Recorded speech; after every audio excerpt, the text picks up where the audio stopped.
Get ready for Big Brother. If the commercials have their way, our recreation will be highly regulated. We'll need to log in and log out. The ramp we left from and the time, when we came in, what fish species we have and how many, how long we were out, where we fished, car and boat rego numbers, and if we fail to fill it in, it's a $160 on-the-spot fine issued from a shiny pants in Perza. It then goes on to a demerit point system, just like your driver's license.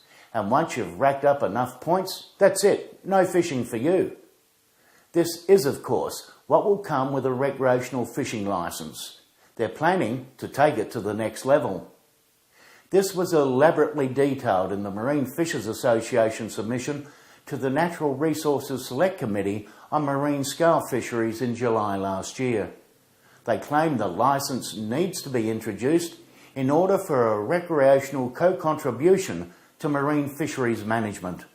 An MFA board member, Leon Van Wienen, said the recreational diary system is a joke and gave anecdotal evidence that if the researchers rang up a house and a 4-year-old kid answers the phone and says, "We caught a bucket full of crabs," they say, "Okay, that's about 17.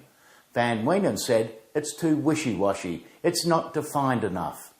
He claims Perza has got an app for the commercial sector and it should be used for the recs because it puts the onus on the individual. He presented a detailed plan of how, in his mind, it will work.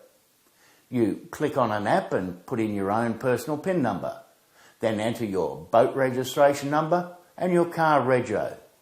You put in there the closest boat ramp, the number of people on board, and whether you're going overnight or 1, 2, 3 or 4 days.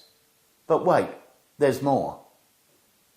Then there are drop boxes and you put in the species King George whiting and it'll determine your boat limit with the number of people on board. Then it goes in species of priority, so King George whiting, snapper, garfish, squid, and then at the bottom under that, it's the same as when you book a plane ticket. It says, "I verify that this is true and correct," and it's like a legally binding document. So you click yes. It says there that this is to be filled out after all fishing activities have ceased. So you can't say, "Hang on, I'm going to go out and try for snook or something." It's before you land. The detail he gave was astonishing really, because he even took into account the lack of mobile phone coverage. He told the committee that doesn't matter, because if you enter another button, just enter, it logs onto your phone that you filled it in and it'll upload it to Perza when there's a signal. But there's also another sting to this sorry little saga. He claimed Perza would be able to specifically target recreational fishers because it will show where everyone is fishing on a specific day and go to the sites where the majority are. The app will of course have GPS tracking, showing your hotspots, tracking your every move. Their justification to the committee for all of this is safety, and it will be their war cry. They claim the app will help in maritime safety because the search and rescue people will also have all of the data. How many on board and where they left from and so on. Who else will have that data? The commercials? Hugh Bailey from the MFA claimed the records of Perza on recreational fishing are outdated and very questionable. He said the reality is that there is ever-increasing pressure on the fish stocks, bang, right now, and it's coming from recreational fishers. No mention by Bailey and his cohorts of the raping and pillaging of fish stocks by the commercial sector, the crash in snapper, garfish and King George whiting, just to name a few.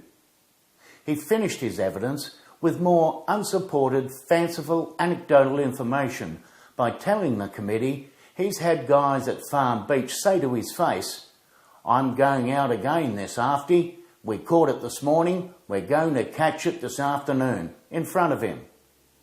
Biggest load of tripe I've yet heard put before the select committee. If the pros want an app for the recs to monitor their performance, then the commercials must have on-board fixed live feeding cameras to record their true catch, the level of bycatch and discards, and the lawful use of licensed fishing equipment. If they fail to comply, they should face on-the-spot fines of $20,000 because they're a commercial enterprise. I'd like to see how high Hugh and the rest of his cronies would jump and bang that table.